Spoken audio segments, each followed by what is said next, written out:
안녕하세요. 오늘은 갑상선 기능 저하증에 대해 공부하겠습니다. 갑상선 기능 저하증. 갑상선 호르몬의 정상적인 피드백 기전입니다. 시상하부, 하이포탈라머스에서 TRH, 이거는 갑상선 자극 호르몬 방출 호르몬입니다. TRH가 분비됩니다.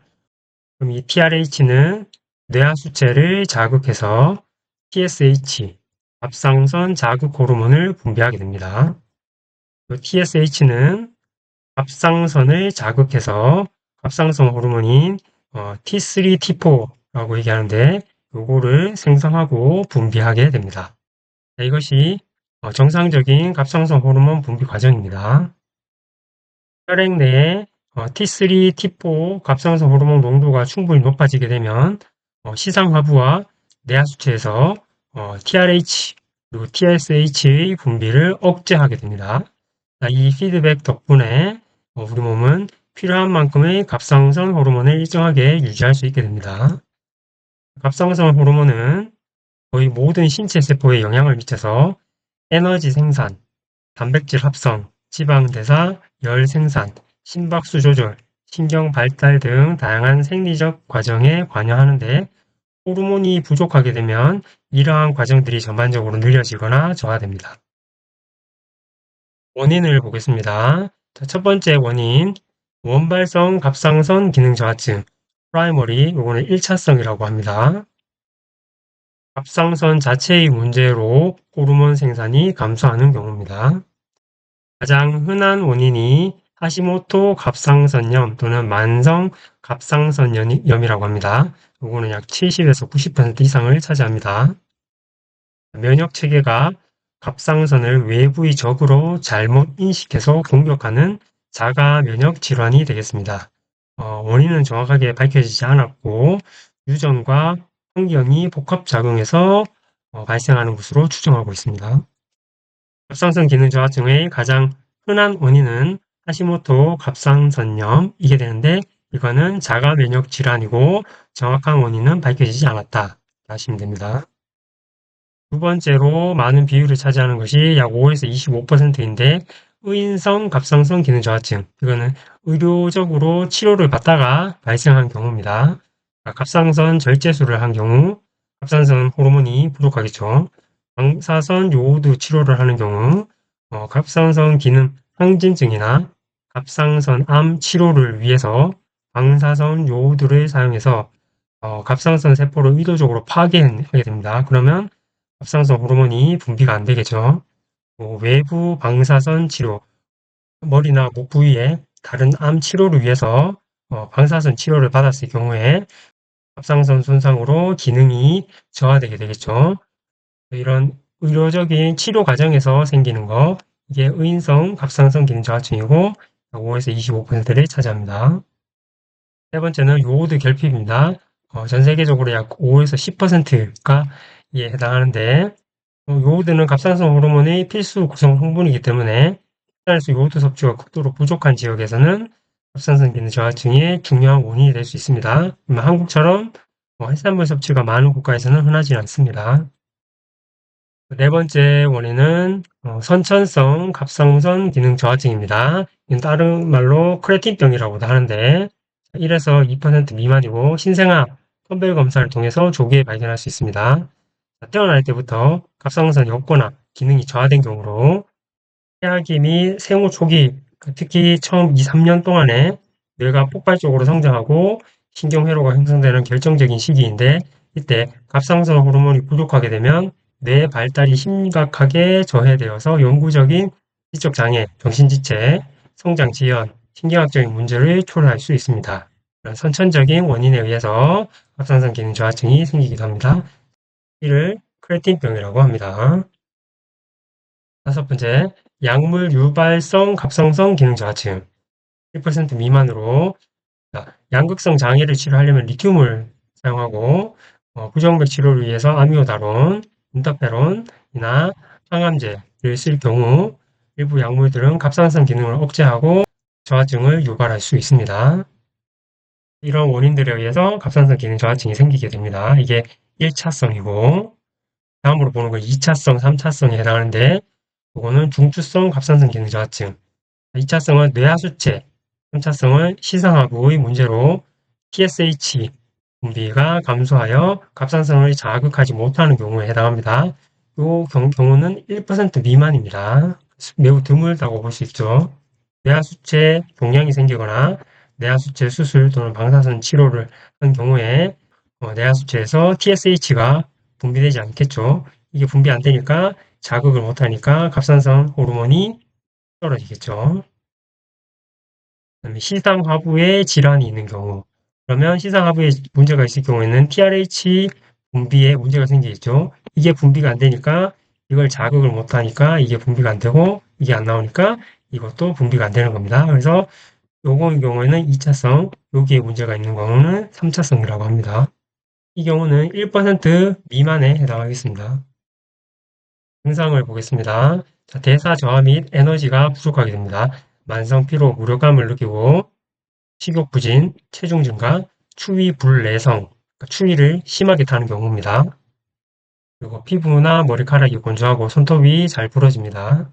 심혈관계 증상은 서맥, 그리고 혈압 상승, LDL 콜레스테롤 증가, 심비대, 심낭 삼출 이런 심혈관계 증상도 나타나게 됩니다. 근데 이 증상에서 식욕이 부진한데 체중이 증가하는 것과 어떤 연관이 있는지 구체적으로 살펴보겠습니다. 식욕 부진에도 체중이 증가하는 이유는 기초 대사율 저하가 가장 큰 원인이 되겠습니다. 갑상선 호르몬은 우리 몸의 기초 대사율을 조절하는 핵심입니다. 대사율 조절에 핵심적인 역할을 하는 것이 갑상선 호르몬입니다. 기초 대사율이란 우리가 가만히 쉬고 있을 때도 생명 유지를 위해서 소모하는 에너지의 양입니다. 소모하는 에너지, 이게 기초 대사율입니다. 갑상선 호르몬이 부족해지면 기초 대사율이 떨어지게 됩니다. 갑상선 호르몬은 기초 대사율 조절에 핵심적인 역할을 한다고 했는데 이게 부족하니까 대사율이 당연히 떨어지겠죠. 그러면 몸의 에너지 소비가 감소하게 됩니다.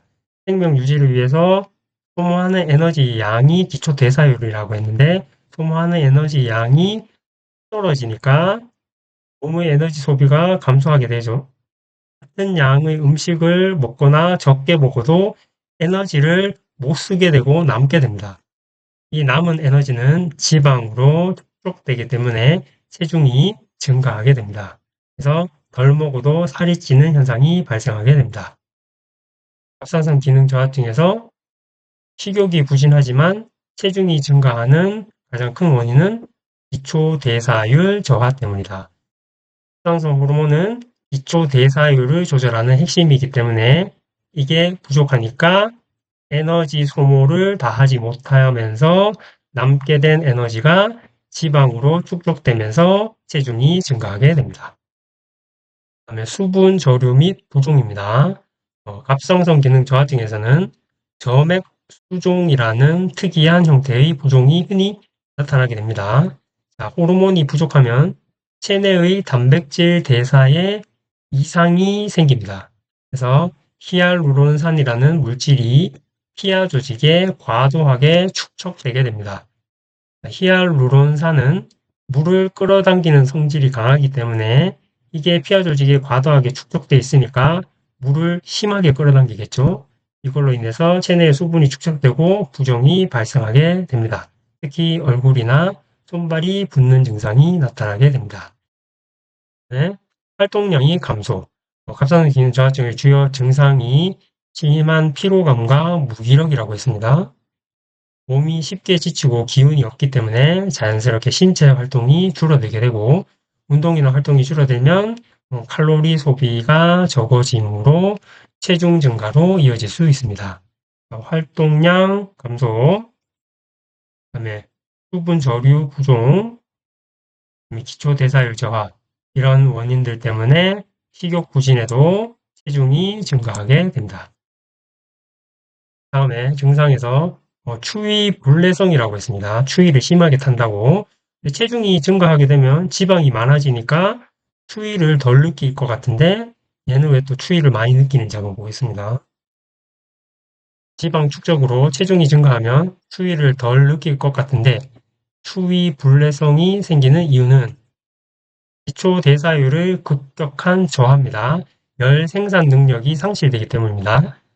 한번 보면 갑상선 호르몬은 우리 몸의 열 엔진과 같은 역할을 합니다. 자, 호르몬이 부족하면 몸에서 스스로 열을 만들어내는 능력이 극도로 저하되게 됩니다.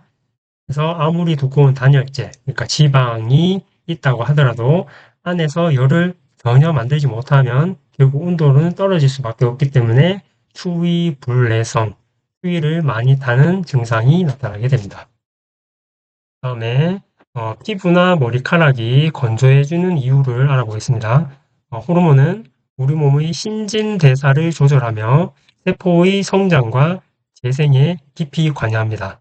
세포가 성장하고 재생하는데 영향을 미칩니다. 근데 피부와 머리카락은 끊임없이 새로운 세포를 만들어 오래된 세포를 탈락시키는 등 대사 활동이 활발한 기관입니다.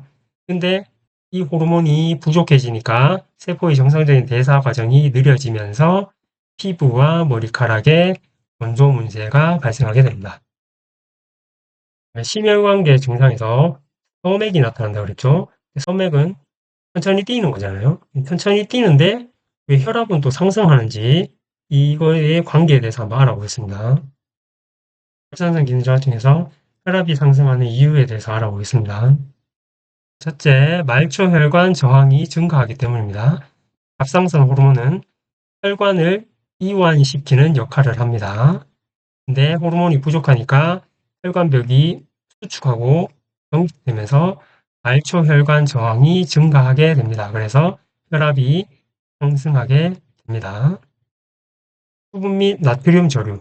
갑상선 호르몬은 심장의 나트륨과 수분 배출에도 영향을 미치는데 호르몬이 부족하니까 배출을 못하고 나트륨과 수분을 재흡수하게 됨으로써 체내 혈액량이 늘어나고 혈관 내 압력이 증가하게 됩니다. 그래서 혈압이 상승하게 됩니다. 이번에는 소맥이 나타나는 이유를 알아보겠습니다. 갑상선 호르몬은 심장 근육세포에 직접 작용하여 심장의 수축력을 높이는 작용을 하는데 호르몬이 부족하니까 심근의 수축력이 약해집니다. 그래서 소맥이 나타나게 됩니다. 심박출량이 감소함에도 불구하고 말초혈관 저항 증가가 혈압을 상승시키는 더 강력한 요인으로 작용하기 때문에 소맥과 고혈압이 동시에 나타나는 독특한 혈역학적 변화를 보이게 됩니다. 그래서 갑상선 기능 저하층에서 다음 LDL 콜레스테롤이 증가하는 이유에 대해서 알아보겠습니다. 갑상선 호르몬은 우리 몸의 지질 대사에도 깊이 관여합니다. 간세포 표면에는 LDL 수용체가 있습니다. 이 수용체는 혈액 속의 LDL 콜레스테롤을 인식해서 안으로 흡수하고 분해하여 혈액에서 제거하는 역할을 합니다. 근데 호르몬이 부족하게 되면 LDL 수용체 수가 줄어들거나 기능이 약해져서 혈액 속의 LDL을 제대로 수거하지 못하게 됩니다. 그래서 LDL 콜레스테롤 수치가 상승하게 됩니다.